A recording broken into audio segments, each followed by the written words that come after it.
تو پلاننگ کرتے کرتے کرتے کرتے بڈھا ہو جاتا ہے, اور بالفرض اگر پلاننگ روک دے تو اب اس پلاننگ سے فائدہ اٹھانے کے لیے زندگی بہت تھوڑی بچی ہے, بہت تھوڑی زندگی بچی ہے, بہت تھوڑی. اور اکثر لوگ تو اچانک بیٹھے بیٹھے اٹیک ہو گیا, شوگر لیول ہائی ہوا, گردے ڈیمیج ہو گئے, ایک دم موت کی طرف لڑکتے ہیں.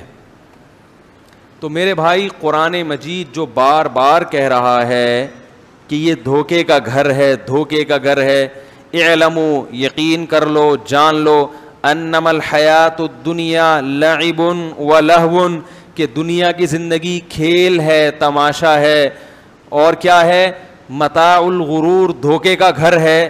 بار بار جو قرآن کہہ رہا ہے یہ اس لیے کہہ رہا ہے کہ یہ واقعی دھوکہ دیتی ہے انسان کو. ہم یہ سمجھتے ہیں کہ دنیا مجھے دھوکہ نہیں دے رہی, یہ بہت بڑی بھول ہے. دیکھو ایک شخص ہے جس کے بارے میں محلے والے یہ بتائیں کہ یہ دھوکے باز ہے, تو عین ممکن ہے آپ بولو بھائی کہ محلے والوں کو اس سے کوئی چڑ ہوگی, ہو سکتا ہے یہ دھوکے باز نہ ہو, لوگوں کو اس سے کیا ہو, چھیڑو. کوئی دوسرا شخص آ کے کہتا ہے یہ دھوکے باز ہے, آپ کیسے ہو سکتا ہے بھائی ان کے آپس میں کوئی ذاتی بغض ہو, اس وجہ سے یہ اس کو کیا کہہ رہے ہیں, دھوکے باز. لیکن جب ساری دنیا کہہ رہی ہوگی دھوکے باز ہے تو آپ کو اس سے معاملات کرنے میں احتیاط کرو گے کہ نہیں کرو گے؟ آپ کہو گے یار اس سے لین دین میں اب احتیاط بہرحال ضروری ہے کہ یار یہ ایسا ہے نہیں جیسا نظر آ رہا ہے, تو پیسوں کے لین دین میں آپ کیا ہو جاؤ گے, ہوشیار. تو یاد رکھو قرآن مجید میں اللہ تعالیٰ کا ارشاد ہے وَمَنْ أَصْدَقُ مِنَ اللَّهِ قِيلًا, اللہ سے زیادہ سچی بات کس کی ہو سکتی ہے, اللہ سے زیادہ سچ کون بول سکتا ہے. اللہ نے قرآن میں درجنوں جگہ پہ بتایا کہ یہ دنیا دھوکے کا گھر ہے. یا ایھا الناس ان وعد اللہ حق فلا تغرنکم الحیات الدنیا ولا یغرنکم باللہ الغرور. اے لوگو اللہ کا وعدہ سچا ہے, جس کل کو تم کل سمجھ رہے ہو وہ حقیقی کل نہیں ہے, حقیقی کل کوئی اور ہے. تو ایسا نہ ہو کہ تمہیں دنیا دھوکے میں ڈال دے, کیونکہ یہ کیا ہے, یہ دھوکے باز دنیا ہے. تو اب آپ بتاؤ جس کو قرآن بار بار کہہ رہا ہے دھوکے باز دھوکے باز دھوکے باز, اور آپ اس سے بڑے آرام سے لین دین کر رہے ہو, آپ اس سے بالکل پورا اعتماد کر کے اس دنیا پہ بیٹھ گئے, تو بتاؤ پھر ہم اور آپ سے بڑا بے وقوف دنیا میں کون ہوگا؟ محلے میں ایک آدمی کے بارے میں کوئی ایک شخص کہہ دے کہ یہ دھوکے باز ہے, آپ احتیاطاً اس سے لین دین چھوڑ دیتے ہو کہ یار مارکیٹ میں یہ بندہ بدنام ہے. بدنام نہ بھی ہو, ایک شخص بھی کہہ دے گا نا, آپ ہوشیار ہو جاؤ گے. اور یہاں اللہ بار بار بتا رہے ہیں کہ یہ دنیا کیا ہے, دھوکہ دینے والی ہے, دھوکہ دینے والی. اور ایسا اس پر اعتماد کر کے بیٹھ گئے کہ یار میں یہ بھی کروں گا, میں یہ بھی کروں گا, میں یہ بھی کروں گا, پھر یہ بھی ہوگا, پھر یہ بھی ہوگا, پھر یوں ہو جائے گا, پھر یوں ہو جائے گا, اور پھر میں مزے اڑاؤں گا. نہیں اڑاؤ گے میرے بھائی, یہ آپ کو دنیا کیا کر رہی ہے, بے وقوف بنا رہی ہے. دیکھیے قرآن مجید نے دنیا کے لیے جو لفظ استعمال کیا, زینت کا لفظ استعمال کیا, زینت. فرمایا انا جعلنا ما علی الارض زینۃ لہا. کیا عجیب بلاغت ہے قرآن کی. فرمایا کہ یہ جو دنیا کے اوپر کی چیزیں ہیں یہ ہم نے دنیا میں رہنے والوں کے لیے مزین کر دی ہیں. خوب اچھی طرح بات کو سمجھنے کی کوشش کریں. زینت کسے کہتے ہیں؟ فیشن کو. کوئی دلہن کو زیب و زینت سے آراستہ کیا جاتا ہے نا, تو کیا مطلب, چاہے وہ خوبصورت ہو یا نہ ہو, اس کو زیور سے آراستہ کر کے ڈسٹمپر کے ڈبے خالی کر کے اس کے اوپر اس کو بہرحال خوبصورت بنانے کی کوشش, بولو بھائی, کی جاتی. چاہے وہ حقیقت میں خوبصورت ہو یا نہ ہو, اس سے بحث بیوٹی پارلر والوں کو نہیں ہوتی. زینت کا مطلب ہے خوبصورت بنانے کی, بولو نا, کوشش. حقیقت میں خوبصورت بنانا کس کا کام ہے؟ اللہ کا. تو زینت کا مطلب ہے کہ کوئی چیز حقیقت میں اچھی ہو یا نہ ہو, دیکھنے میں بہرحال, بولے نا بھائی, اچھی لگے. تو زینت کا مطلب ہوتا ہے کسی چیز کو آراستہ کر دینا. تو اللہ نے قرآن میں کہا انا جعلنا ما علی الارض, زمین کے اوپر جو کچھ ہے یہ ہم نے آراستہ کر دیا ہے, دیکھنے والوں کو اچھا لگتا ہے, اچھا ہے نہیں, یہ لگے گا بہت اچھا لیکن اتنا اچھا ہے نہیں جتنا اچھا لگ رہا ہے تمہیں. کتنی بڑی حقیقت اللہ نے بیان کر دی. تو اب ہم کیا کریں؟ اللہ اگر اچھا لگ رہا ہے لیکن ہے نہیں تو ہم کریں کیا؟ پھر چھوڑ دیں اس کو؟ بھائی سوال پیدا ہوتا ہے جب اچھا لگ تو رہا ہے نا, بہرحال اب کیا کریں, ہم تو جو چیز ہمیں لگے گی ہم تو اسی پر عمل کریں گے نا. بھائی گاڑی اوپر سے بھی تو دیکھی جاتی ہے نا, اچھی لگ رہی ہے کہ نہیں لگ رہی. تو یا اللہ ہم کیا کریں, چھوڑ دیں اس دنیا کو؟ اللہ نے فرمایا نہ چھوڑو نہیں, میں نے اچھا لگایا اس لیے ہے کہ تاکہ تم اس کو حاصل کرو, لیکن بتا دیا کہ یہ اچھی ہے نہیں اتنی, لہذا اس کو دل دینے کی کوشش, بولو نا بھائی, نہیں کرو. اتنی اچھی نہیں ہے کہ دل پکڑا دو اس کو. تو آپ ہر چیز پہ فرق کر رہے ہو, یہ میری ہے, یہ میری ہے, یہ میری ہے, یہ میری ہے. یہ نہیں دیکھ رہے کہ بھائی اس کے ڈاکومنٹس اوریجنل نہیں ہیں. یہ جو آپ کے نام آپ کو گھر ملا ہوا ہے, اس کے جو اوریجنل ڈاکومنٹس ہیں یہ اوریجنل نہیں ہے. ابھی تھوڑے دنوں میں مرو گے, یہ گھر آپ کے وارثوں کا ہوگا, آپ کا نہیں ہوگا. اور مرنا بہت قریب ہے, 10 12 15 16 سال کی کہانی ہے. 60 سال میں انسان ذاتی گھر بنانے کے قابل ہوتا ہے اکثر, اور 60 سال کے بعد موت کا فرشتہ دروازے پہ دستک دے رہا ہوتا ہے. وہ کہہ رہا ہوتا ہے دروازہ کھولو اور میں تمہاری روح نکالوں. یہی بات پیغمبر سمجھا رہے ہیں کہ یہ تمہاری صحت, یہ تمہاری عزت, یہ تمہاری دولت اگرچہ تمہاری ہے مگر یہ حقیقت میں تمہاری نہیں ہے. اس کے جو ڈاکومنٹس تمہیں دیے گئے ہیں وہ اوریجنل نہیں ہے. جیسے آپ چمن کی گاڑی کو روڈ پہ لے کے چلائیں, جب تک پولیس والا نہیں روکے گا آپ کی ہے. جس دن پولیس والے نے اشارہ کر دیا اس دن پھر یہ پولیس والے کی ہو گئی, آپ کی. بولو بھائی, خود بھی اندر, گاڑی بھی اندر. تو یہ جو آپ کا گھر ہے بحریہ ٹاؤن میں, آپ کا ماشاءاللہ 1000 گز کا بنگلہ ہے, اور ادھر 200 والے میں بھی آپ نے انویسٹمنٹ کی ہوئی ہے, اور ماشاءاللہ ایک فیکٹری ادھر بھی بنا لی, ایک ادھر بھی بنا لی, اور آپ کا گرین کارڈ بھی مل گیا آپ کو ماشاءاللہ. بھی آپ اگلے ہفتے امریکہ جا رہے ہیں, آپ کا فیوچر بہت روشن, بچے بھی سارے نیک پیدا ہو گئے آپ کے. اتفاق سے بیگم کی آپ کو نیک مل گئی, اور اتفاق سے ساس سسر بھی آپ کے مزاج کے مل گئے. آپ کی بڑی ہنسی خوشی زندگی, اور زندگی آپ کو گویا مل گئی. تو اللہ بتا رہے ہیں کہ یہ تمہیں ملی ہے مگر اس کے ڈاکومنٹس اوریجنل, بولو بھائی, نہیں ہے. 1 سیکنڈ لگے گا, جیسے کسی پولیس والے نے دیکھ لیا نا آپ کو چمن کی گاڑی لے کے اور اس نے ہاتھ دیا اور بس آپ کو دن میں تارے نظر آئے, وہ 25 لاکھ یا 25 کروڑ آپ کے 1 سیکنڈ میں گئے. اس کے لیے ضروری ہے کہ یا تو خود پولیس میں ہو. کیا خیال ہے؟ تو دنیا سے دل لگانا اگر چاہتے ہو تو موت کا فرشتہ بن جاؤ. یعنی موت کس کے قبضے میں لے لو؟ اپنے قبضے میں, کہ آپ سے آپ کی مرضی کے بغیر کوئی دنیا چھڑا نہ سکے. میں سمجھا پا رہا ہوں اپنی بات؟ یعنی آپ کے اتنے اچھے تعلقات ہوں.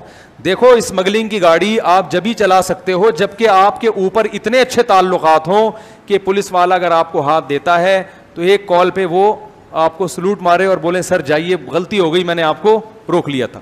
اتنے اچھے اوپر لیول پہ تعلقات ہوں گے تو پھر آپ اس جعلی ڈاکومنٹس والی گاڑی کو چلا سکتے ہیں. اسی طرح میرے بھائی, اگر آپ کے عالم بالا میں اللہ کے ہاں اتنے اچھے تعلقات ہیں کہ اللہ جب موت کے فرشتے کو بھیجیں اور کہیں کہ اس کی روح قبض کر لو, تو آپ اللہ کو کہہ سکیں کہ اے اللہ فی الحال میرا جانے کا کوئی موڈ, بولو بھائی, نہیں. اے اللہ میں ابھی اس دنیا سے جانے کے موڈ میں نہیں ہوں, ابھی میں نے بچیوں کی شادیاں کرنی ہیں, ابھی میں نے بیٹوں کی شادیاں کرنی ہیں, اور چونکہ میں مفتی طارق صاحب کے بیان سنتا ہوں تو بچوں کی شادی سے فارغ ہونے کے بعد پھر اپنی بھی شادی کا ایک اور موڈ بنا ہوا ہے میرا. بہت سے لوگ مجھے کہتے ہیں یار اپنی بیٹیوں کی پہلے ہو جائیں پھر ہم اپنی کریں گے, پھر ہم نے بھی ارادہ کیا ہوا ہے. تو میں کہتا ہوں بھائی ماشاءاللہ بڑا اچھا جذبہ ہے, بچیوں کی شادی تو پہلے کرنی چاہیے لازمی, لیکن پھر آپ جذبہ ہی رہے گا پھر, صحیح ہے نا. شادی کے لیے جذبے کے علاوہ بھی کچھ صلاحیتوں کا ہونا, کیا خیال ہے. لیکن بہرحال ان کا اچھا جذبہ ہے, بچیوں کی ذمہ داری پہلے نمٹانی چاہیے. تو خیر, تو اگر اللہ سے اتنے اچھے تعلقات ہیں, بہت بہترین تعلقات اللہ سے چل رہے ہیں آپ کے, کہ موت کے فرشتے سے آپ نے دوستی لگا لی, اور جب فرشتہ آئے آپ یہ کہیں کہ یار فی الحال میرا جانے کا موڈ نہیں ہے, تو پھر تو بھائی آپ دل لگائیں دنیا سے. فخر کریں میرا گھر میری گاڑی. بتاؤ کوئی کسٹم چوری والی گاڑی جس کے ڈاکومنٹس نہ ہو, اس گاڑی پہ کوئی فخر کرتا ہے؟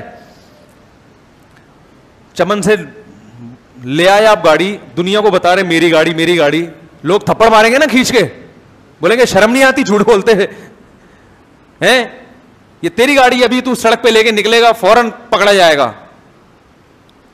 شو مارنے کے لیے رکشا ہو نا اپنا ذاتی, اس پہ انسان شو مارے اچھا لگتا ہے. اور ایسی گاڑی جو کسی بھی وقت آپ بھی پکڑے جا سکتے ہیں, گاڑی بھی پکڑی جا سکتی ہے, اس کو تو انسان چھپاتا رہے گا.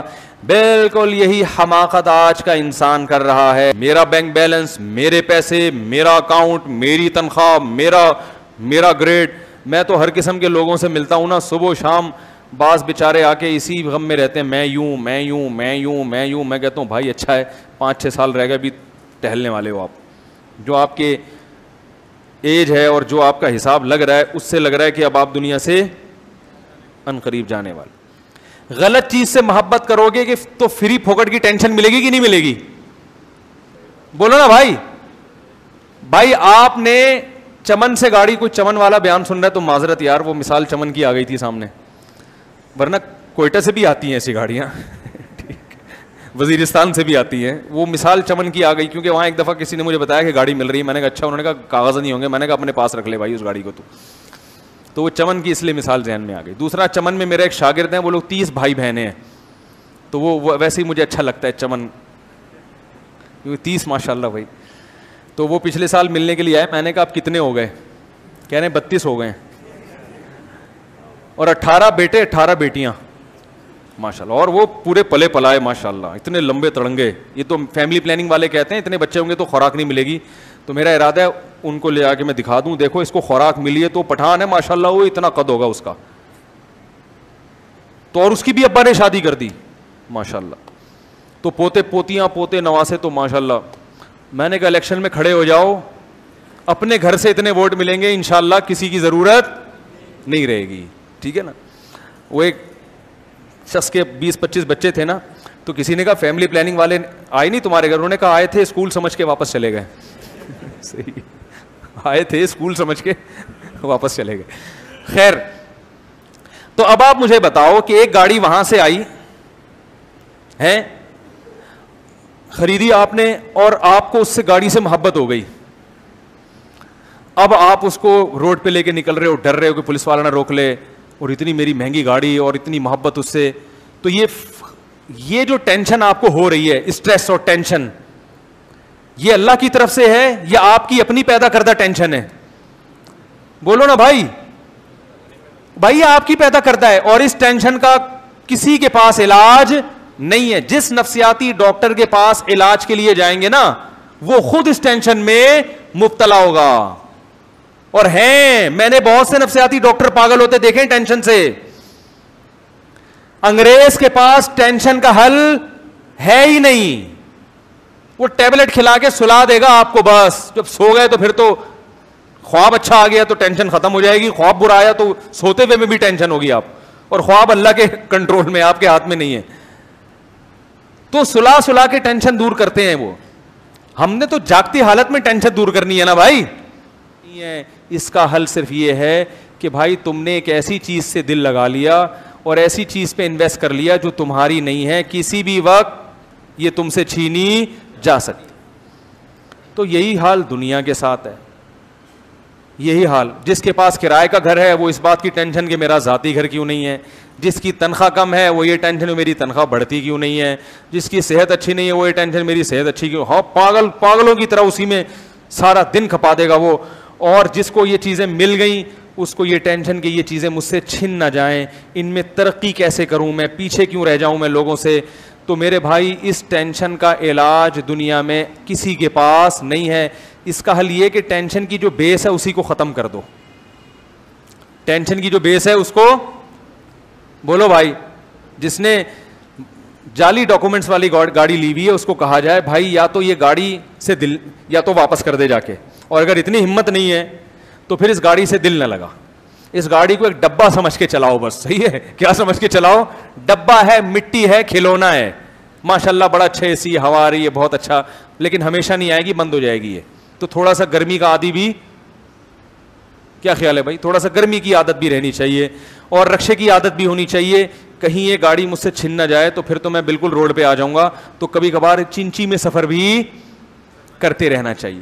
تو اس طرح کا اپنے آپ کو عادی بنائے گا تو بہت اچھی زندگی گزرے گی. جب تک گاڑی چھینے گی نہیں مزے کرے گا, چھن جائے گی تو بولے گا کون سا اپنی گاڑی تھی بھائی, کیا خیال ہے, کون سا اپنی تھی, ہمیں تو پہلے ہی پتا تھا کسی بھی وقت چھینی جا سکتی ہے. تو میرے بھائی یہی حال ہے دنیا کا.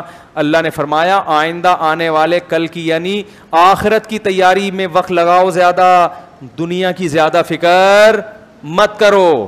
اصل آخرت ہے, اس کو سامنے رکھ کے زندگی گزارو, اس کو سامنے رکھ کے سوچو. وہ بڑی طویل زندگی ہے, کیونکہ دنیا میں جب تم پلاننگ کرتے ہو تو اس پلاننگ کے پھل آدھی سے زیادہ زندگی پلاننگ میں لگتی ہے, اور اس کا جو آؤٹ پٹ ہے نا وہ بہت تھوڑے دنوں کا ہوتا ہے, اور کتنے تھوڑے دنوں کا یہ بھی پتہ نہیں ہوتا. کو پتہ چل جائے نا 20 سال میں مکان میں رہوں گا تو بھی غنیمت ہے, یہ بھی نہیں پتہ چلتا.